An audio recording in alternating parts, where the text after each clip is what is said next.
And we're live. Hello, this is the Bold Leadership Story Show. My name is Jim Miller, your host. And this is a show where we talk about the experiences shaping exceptional lives. And I have today Mr. Tim Long. And Tim is a photographer. And he specializes in capturing the essence of individuals through captivating portraiture. So tell me about that. Tim, what is it that gives you that inspiration when you're working with a client? Oh, hi there, Jim. Thanks for having me on. So I've actually, I tell people is I'm a photographer second.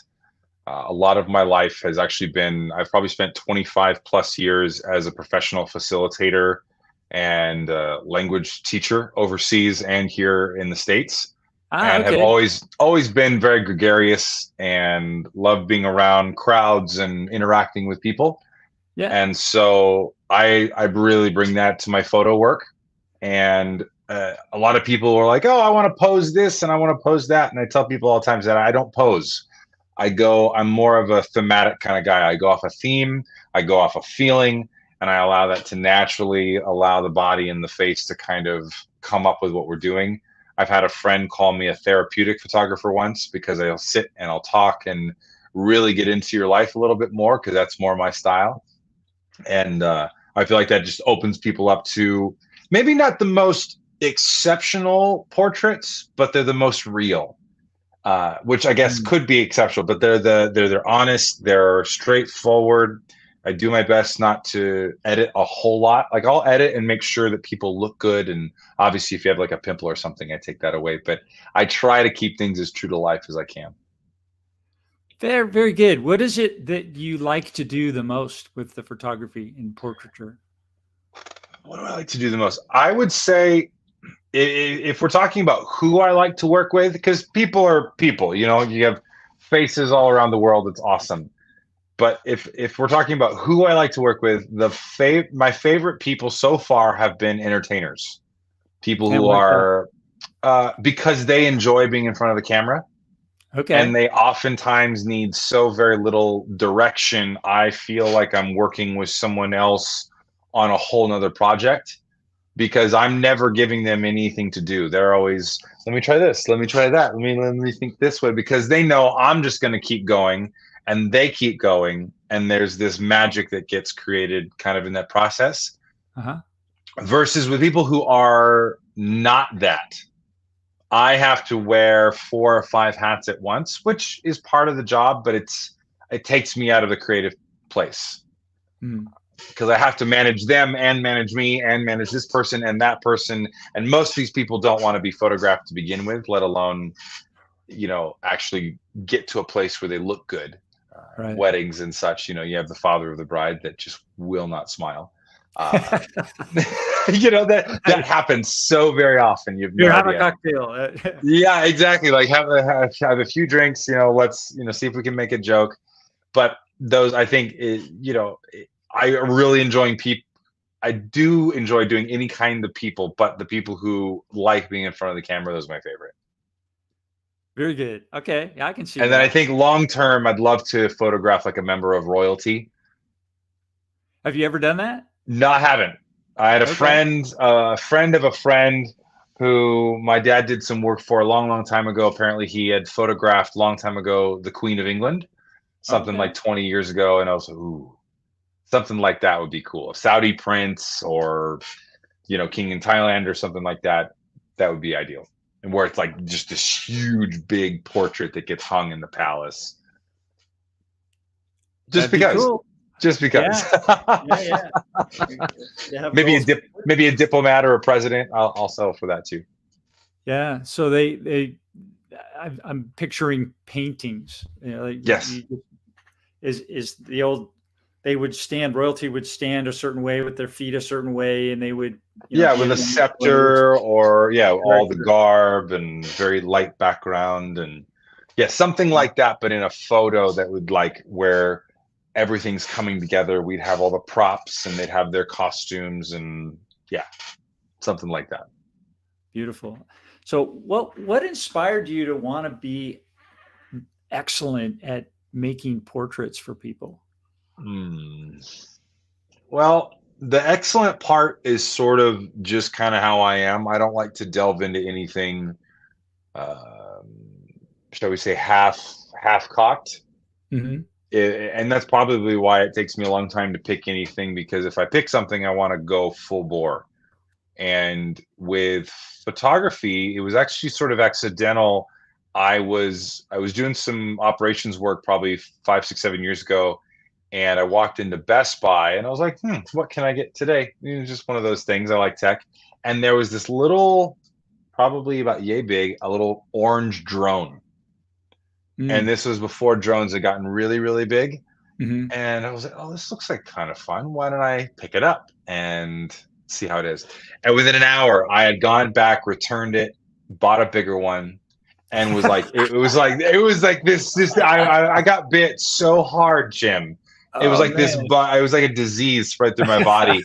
And I was it's like, been oh, addicted. I want this and this. And but I think at one point at the height, I had like 12 drones. But I Wow. quickly realized that I knew nothing about taking photos. Knew nothing about taking videos. And I was Uh-huh. watching all these guys online, and all their stuff looks so good. And all of my stuff looks so bad. Yeah. It's like So I I'm still rolling on your. It's like, hi Tim. Hi, I'm Tim. I'm a droneaholic. 100%, Yeah. 100%. And like the people at Best Buy knew me because I was coming in trying to buy as many as I could, and then I could, go to their highest level and had to go somewhere else. And I loved it. It was great. It's definitely tapered down a lot, and I have like one or two drones, and I keep those, and those are my Okay. guys. But that started it all, Uh-huh. and then I realized I didn't know enough about photo work to be good, and you can't learn in the air because there's just not enough time to learn what you need to know about taking photos Uh-huh. on a 30-minute battery, Right. Okay. especially since Yeah. you have to pay attention. So I'm like, okay, got to get a camera. And I traded one of my drones for a camera. And my family lived overseas at that point. So my wife and we went to Thailand, and I took my camera with me and took some pictures. I have this big blown up picture of like a cow in Thailand, because they're everywhere there. Yeah. You Yeah. find them, they're just all over. I don't know if you've ever been or not. I have not. That's one Okay, place I'd love to go. Yeah. you should totally go, because anywhere you go, anywhere that's out in the country, they'll just have random water buffalo and cows hanging out. And so I took a picture of a cow, and my wife loved it so much. We had it all blown up on this big, like 10 by 40, big old canvas. But that kind of Were you started it. using at that point? Were you using film or was it digital? It was digital, but it was a DSLR. I Mhm. had the only film I had ever really used were those little disposable cameras. Right. I still have like handful of the albums that I developed as a kid, but I will say that I am getting into film again, because it is making a comeback across the industry. More and more people are asking for wedding photos, and so I'm seeing more and more of my Yeah. colleagues starting to practice, including myself. You just can't beat if you're into the art of it, you get There's so much nothing like more it. flexibility if you know what you're doing. Well, it's the There, same with music. I think we're noticing the depth limit of digital currency. That's why you're seeing vinyl come back, because there's not, this. There's nothing. You can have a CD and a cassette tape all you want, but if you want to put a piece of vinyl on a record player, and you hear that crackle right before the music oh starts, yeah, oh man, it has an experience there's just nothing like it. yeah. Oh, I agree. And I right, used like to have a client that made turntables oh, for. They were up in San Jose or San Francisco area, and their yes, their turntables started at $10,000. They were that's for the audiophiles. amazing. These That's people that have these, amazing. amazing electrostatic speakers in their home, and they Yes, they buy these turntables, and they're perfectly flat, and they yes. run at exactly the right RPM.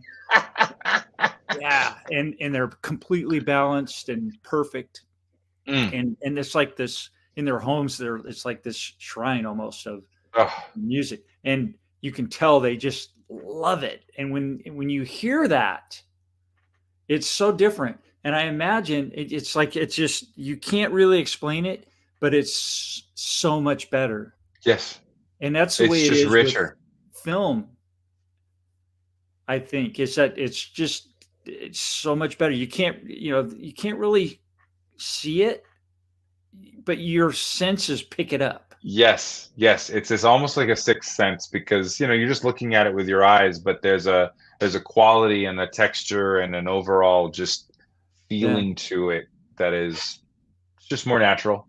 Yeah. So I'm loving that pendulum swing back into the what I say the analog's making a comeback, which I Yeah. love. That's cool. Well, you have, you're like at that age where you've kind of seen both. 100%. Well, and I grew up watching my dad's. Do you ever remember those old slide projectors? Oh yeah. My dad, we had thousands of slides. So he did too, and he used to develop them on his own in this little black bag.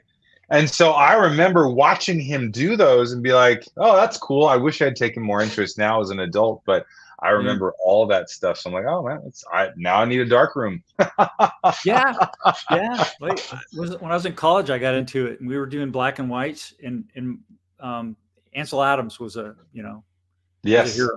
You go look at some of his work up in the mountains in the Sierra Nevada, taking those pictures, and then actually going to the area and the spot where he took those pictures and seeing what he took, and looking at, and this is black and white, the nuance that he was able to pull out, and the features and the detail of some Yes. of the features in the landscape that he was I pulling. have I have It's so much insane. respect for guys like him because I'm not a landscape guy at all.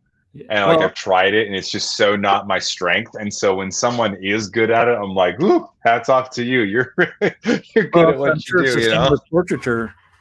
Well, and I've run into plenty of people who cannot, they do not like doing people. I'm like, "Hey, I get it. It's my thing." Yeah.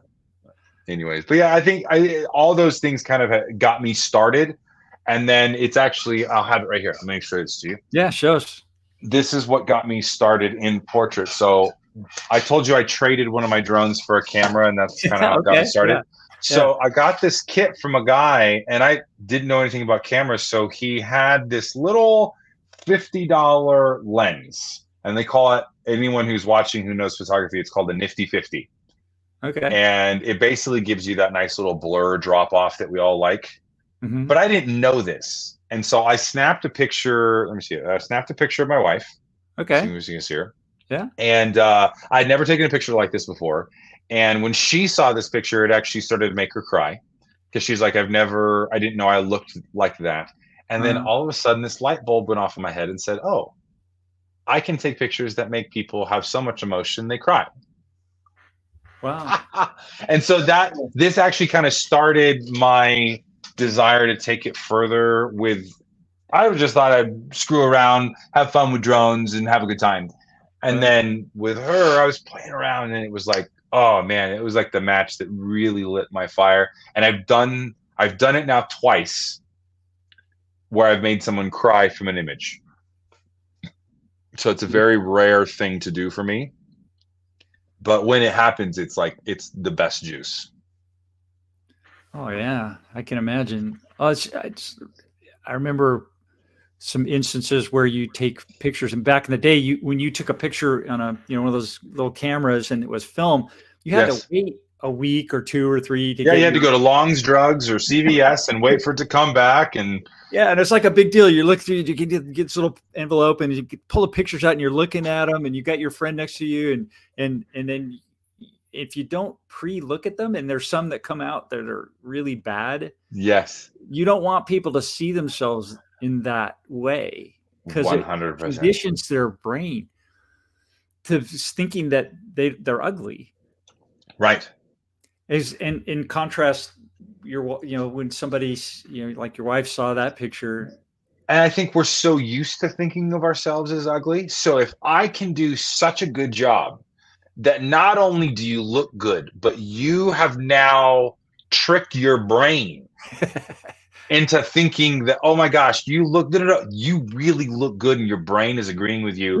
That's like that's like the that's how. So it was my wife and then my friend Maddie.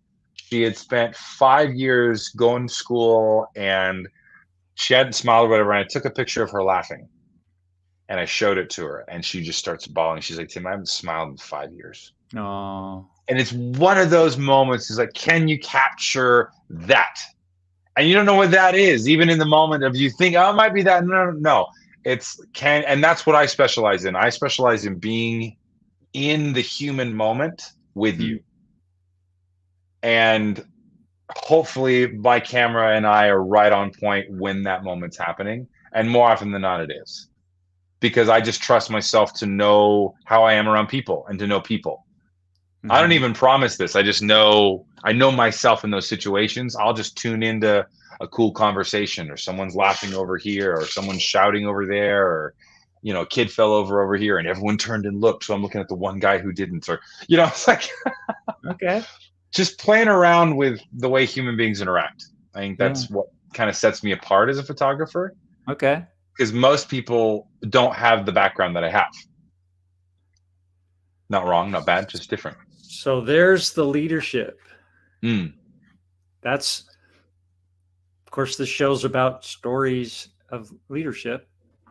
And to me, that's the quintessential nugget here mm, for us to actually grasp is you're stepping out into an environment with an inspiration, a thought that I want to capture the essence of something. I don't know what it is. You're just going with the flow. You're in the moment, and your tool, your camera, and the light, and all the aspects of it, the details. But you're capturing that humanness in the moment. And how did you evolve that way? What was it in your background that brought you into that? Well, instantly when you ask me the question, I think, oh, like, is it this? Is it that? I would say it was probably my history with animals. Okay. So ever since we were real little, or I was little, my dad had lots of animals. We bred dogs when I was growing up. He also got known as a reptile guy, so we got Okay. called for like snakes and lizards who would get trapped in like fishermen's nets. Uh-huh. So I think at our height we had 7 or 8 dogs, 9 snakes, 4 of which were above 20 feet long, Wow. 20 quail, because that was the food for the snakes, and Yeah. another 30 fish. And I took care of almost all of them. Both of my brothers weren't that, um, they weren't the ones to take care of the animals. That was my job. Mm-hmm. But my dad always said that it was me and my 2 brothers. So I was the middle of 3. And my dad would said, all right, so with Tim's younger brother, you told him one time and he'd know how to do something. Mm-hmm. With Tim's older brother, you told him 500 times and he still didn't get it. And he Yeah. said, with me, he never had to tell me. Huh. I just always knew like an example would be, I always knew to close the gate so the dogs didn't get out. That wasn't something he ever had to tell me. He had to tell my brother, Sam, and then he'd always tell my older brother Andy, and Andy would always forget to close the gate, versus Tim just always knew instinctively to close the gate. And I feel like how that served me is, as I've grown, I use that instinctual trust with humans, because we're pretty much the same. We have all those same instincts. We Mm. just mess it up with our human ideas. But for the most part, Yeah. we have instincts that follow very similar patterns, Mhm. and I trust the instinct. Okay. I trust what I smell. I trust what I'm sensing, and I listen a lot less to what people are saying and a lot more how they're acting and interacting. Like we say 90% of communication is nonverbal. I tap into the 90%. I think that's probably And the it's best way to describe that. yeah, it's like the emotion of it. It's what I'm hearing you describe is the behavioral aspects, but there's an emotional undercurrent that's there, Mm. and that you're able to capture that because you're observing in a different way. Yeah, well, it's an observing and it's a sense. I think it's like an understanding. in the same way that you interact with animals. You never, yeah, you can say words, but really it's about, are you present in what's happening? Yeah, Because if you, they pick up your they'll vibe. pick right away, right? So if your vibe's off, Yeah. animals will let you know. So for me, Yeah. it's always about tuning into the vibe, and Uh-huh. that will let me know how to proceed. So people always want to know point Z, and I said I can never tell you point Z. I might be able to tell you point A. I do know I can get to point Z in my process, but point Z will always be different. Right? In operations, it's point Z is this. You schedule something, it's this, it's this, it's this. In creativity, point Z is never the same. Right. Yeah. Operations, you want to be predictable. You want predictable, you want on time, you want things to move systematically. And I like operations. I love it. I love the orderliness that operations provide, 100%. Mm-hmm. But creativity, like you said, there's an emotion to creativity. There's a nuance to creativity that is a little less structured, a little less orderly. Yeah, but And it can be so random, and being able but to pick it necessary, up. but necessary. Yeah. Yeah, but picking up, like, you're picking up like a nanosecond, just boom, you're picking up just this with a with a just a brief photograph, moment. and be able to transfer that whatever emotion that's there, and then bring that out. Or So do you you get know, I don't somebody know if you've crying. heard, so you talked about Ansel Adams. Yeah. Do you know the name Annie Leibovitz? No, I do not. So she's an older portrait Oh, wait, photographer. I've heard it. Yeah, okay. Annie. She's been around a while. But one of her most famous photographs was when she photographed John Lennon and Yoko Ono 5 hours before John Lennon got shot. And it's like, to be that person, to have that photograph is like, that's where it's like, okay, there's no, you can't plan that, you can't time that, there's nothing you can do to ever come close to doing that. All you can do is be there. All you can do is play. All you can do is get in the game, and maybe you're in the right moment at the right time. Yeah, I'm gonna pull that up. You're looking her up, yeah. See if I can. Okay, hang on a second. So let me see if I can find it.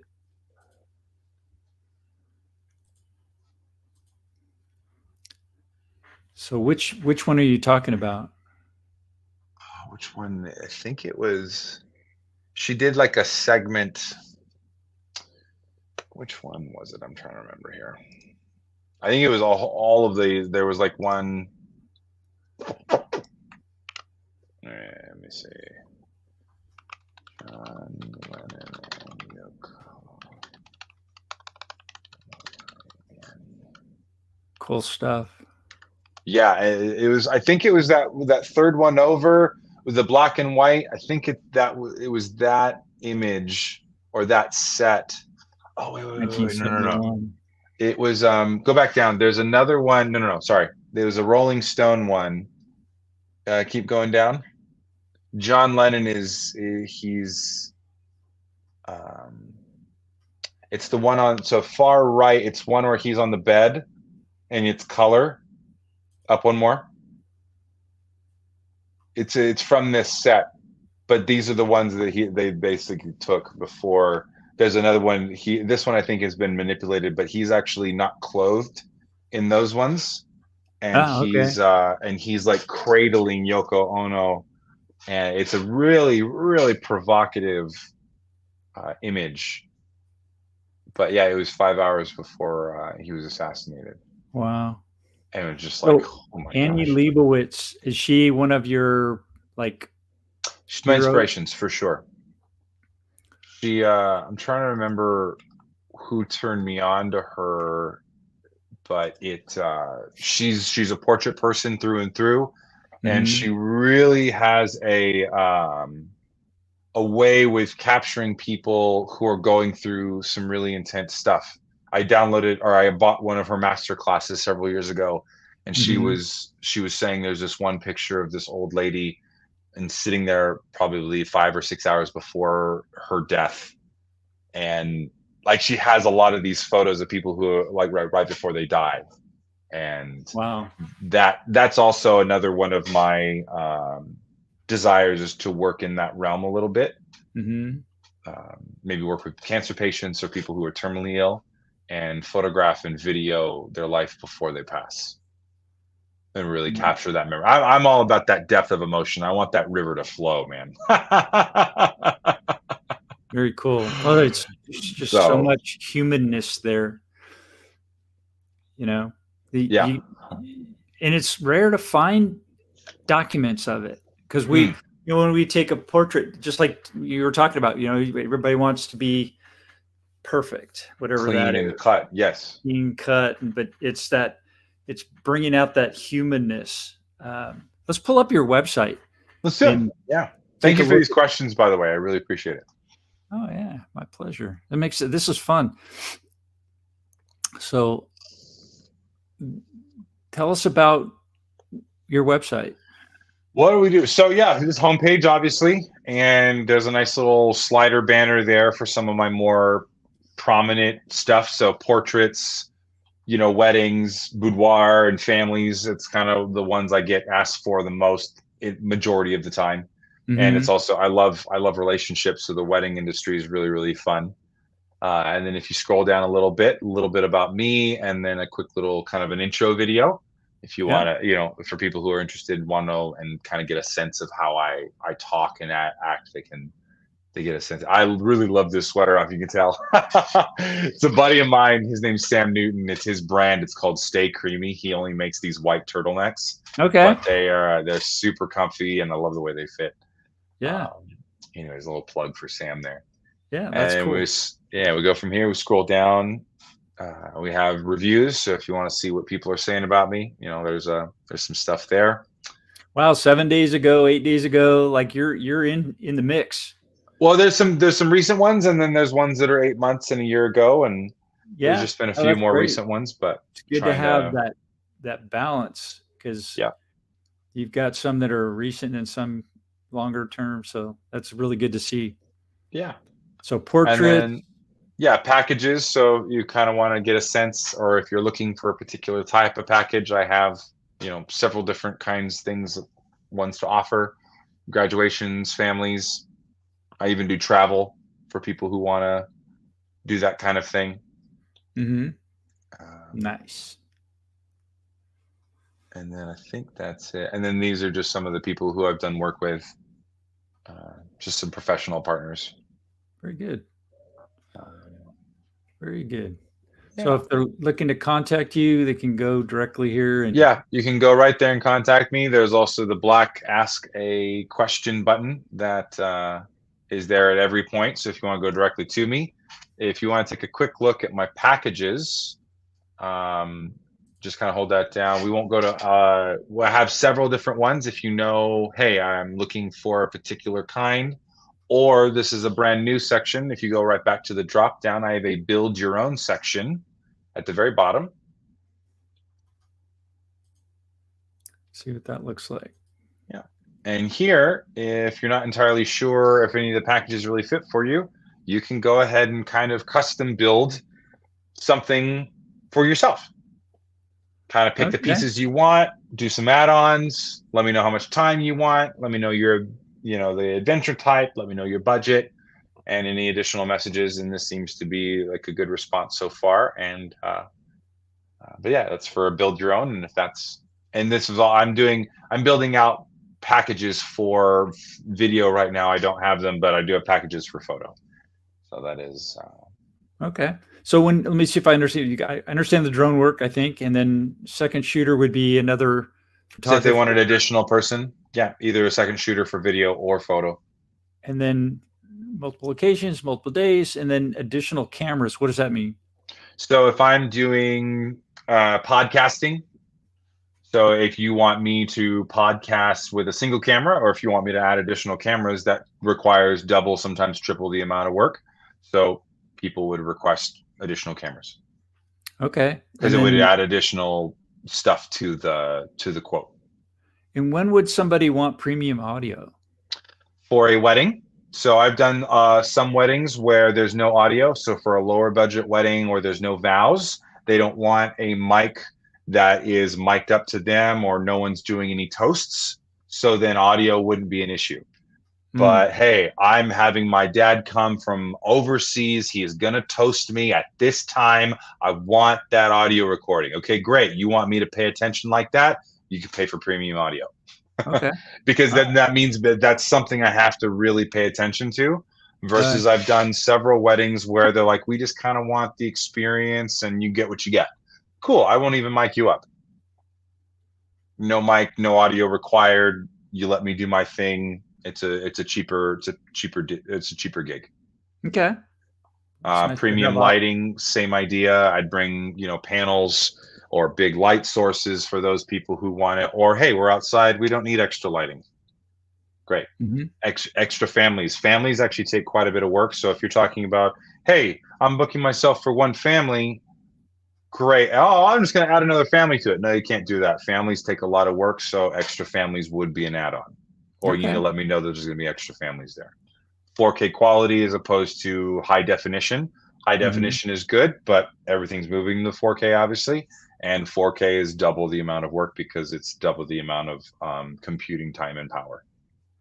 Yeah, and maybe lighting has to be adjusted and all that too. All that stuff. So like all that kind of goes into that process. But these are just add-ons that you select it, you want it, and then you and I discuss pricing. You can let me know. Like I think you just did the budget a second ago. And Yeah, it just kind of lets people I didn't want to see that. Like, whoa. Yeah. Well, this is just like they're just ranges. They're like, here's where my range is. That way, it gives me an idea of what to quote you. Yeah. Okay. Very good. So, and then this is one that's intriguing. It's asking me to click on is adventure type.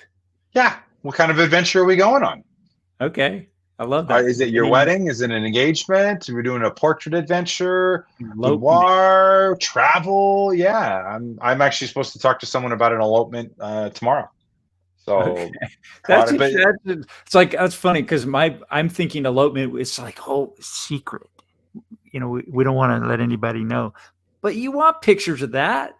100%. Well, and the elopement we're talking about, it's just going to be the officiant and the couple and like an assistant for the witness. So it's not very big, but they still want their quality photos of that day. Sure. And then maybe they'll host a party later. But yeah, outdoor event, indoor event, babies, food, product, commercial, grad. So the travel, where you'd obviously be going with them? Yeah. So I'm doing I'm doing a documentary. I'm doing a documentary film for a charity called Ride for Life at the end of the year. Uh-huh. And it's a 198-mile bike ride from Durango, Mexico to Mazatlan. And it's for Ashland's House and a couple other charities that help women get on their feet from drug abuse and that kind of thing. Uh-huh. So I'm going to be traveling to Mexico for 5 days. Now, are you going to ride a bike or? I'm not. Oh no, I'm getting a car, Jim. Are you kidding me? Okay. I'm just checking if you were like going to be that into it. I know. I appreciate that. I could maybe, but given all the gear that I'm going to be traveling, in shape for that. I'd do a motorcycle drive for sure. I love motorcycles. I'm just, I'll figure out how to do that later. But like I'm traveling to Mexico for that and going to be filming the process. Okay. So I've gotten a request once. There was a content creator who was going to go to Spain and wanted me to come and document her doing that and kind of going there. So very cool. That'd be fun. Things. Yeah, different stuff. And then product, that's a whole discipline in and of itself. I've got a friend who does commercial work for products. Yep. He'll set up the stage and he's got the specific lighting. He'll do like hamburgers for, Burger King or something. And oh man, it's an amazing process that they go through. So I can do, I'm definitely on the novice end of that. I've seen crazy get-ups with food, but yeah, I'm a big Dr. Pepper fan. So I've set up like a really cool prop and take shots of Dr. Pepper. My wife makes food, so I'll do food shots of hers. I had a buddy had an off-road brand and I took product shots of all of his branding merchandise. Cool. Yeah. Put So it up I've done a on lot of that stuff. And food commercial. then automotive. Oh, automotive is what's Oh up. I yeah. love Well, that's automotive. when we first met. You were talking about your passion for cars and automotive. And you showed me Yes. some of your shots. Some cool stuff. I have one photo here that's actually printed that I can show you on the podcast or on the interview here. This was oh, there we go.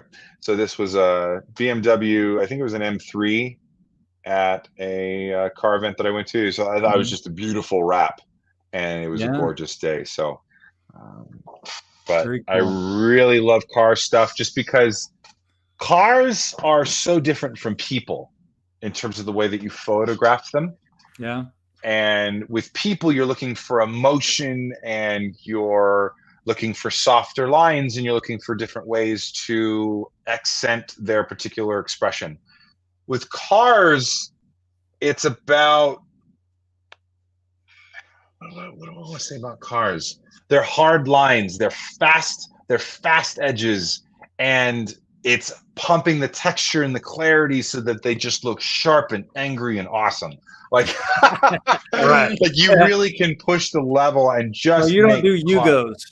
right. I mean, hey, if you see a Hugo But that's done if right, you you can know, make like that emotion from yeah, that would be really cool. But yeah, like you do McLarens and really nice. I've done everything. You know, I like the nice stuff, but there was an old. I went to Catalina Island a couple months ago, Mhm. and there were these. It was an old 4-door Isuzu van, Okay. just broken down. Tires were. I took several pictures of that. That's some character. So yeah, see, that's the thing is I love the nice, really pretty stuff, and then on the flip side, give me something abandoned every day of the week. There's a story there. Yeah. There's a story there, and I don't know what it is, but going there and being around it just makes you feel like you're part of the story. Yeah. Very cool. So, anyways, that's a little bit of me in a nutshell. Yeah.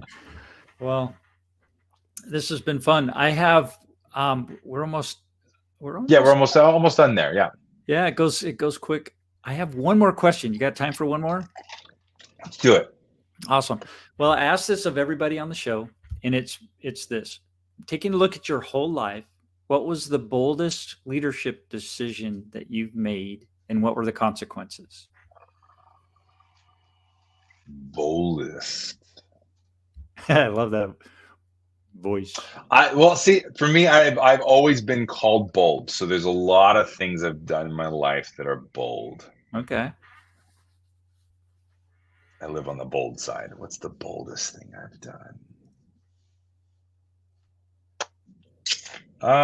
You know what? Actually, I did something pretty bold recently, and I wasn't sure how it was going to be. There's a former mentor of mine in a formal organization who has quite a bit of clout. Okay. And I wanted to get him in my books, and I wanted to kind of have him in my corner. And he's been following me online and liking my photos and videos. And I noticed that in his business, his photos and his website was really, really wonderful. But the moment you got to his videos, they were clearly iPhone videos. And I was like, Jeff, his name's Jeff. And I was like, Jeff, there's a mismatch here. I said, you have an elegant website, absolutely stunning. You clearly have spent money on your photos. And then the moment I click on your videos, I'm let down. How would you feel about an exchange of me working for you? I'm going to come and film you, and then you give me something in return, like you give me your mentoring in return. And he's like, normally I say no, but you know what? I love your work. I love what you're about. I'd like to say yes. And this was just a handful of weeks ago. I mean, this guy, he works with like multimillionaires from all over the world. Like the fact that he said yes was a huge deal for me. And so I'm going to go film him at the beginning of May. He's got a course of his that he's doing, and I'm just excited to make him look really, really good. Awesome. Well, that's a great story. I would say, yeah, if anyone watching, how that comes out. Yeah, I would say anyone watching, if you do that, step out, take that, give it a shot. I know it's scary, but I always look for the scarier the better. Well, there had to be, correct me if I'm wrong, but wasn't it like just there was a prelude to that moment that you may not realize it was subconscious, but you created that moment, Mm. and you heard a whisper, and you went for it. Trusted it. Yeah. You just Well, trusted it. yeah, the instinct and the inside of like, hey, you can do this. And I don't know that I felt like I could have offered that before, but there was also a realization of, hey, I have what it takes here to offer something over there that's compelling enough for them to say yes. Mm. And that's always a so challenge. much, there's leadership there. That's in essence, I'm seeing when I'm interviewing people, that's the hidden little nuggets, that one of the nuggets I see as commonality with people who are successful. They do that. Yeah. And they just instinctually move themselves into those situations, and then they happen, and they end up creating brilliance. Yeah. And just take that next step. Yeah. Take the action. Stepping out into the unknown. So congratulations. Thank you, Jim. For Absolutely. hearing that. Yeah. Well, thank you, sir, for joining me today. Absolutely. Thank you for having me on. It's been my absolute pleasure. Yeah. We'll talk to you again soon. All right. Hang on. Sounds great. Well, yeah, hang on for a sec. I'll end the stream. We'll do a nice salutation or something.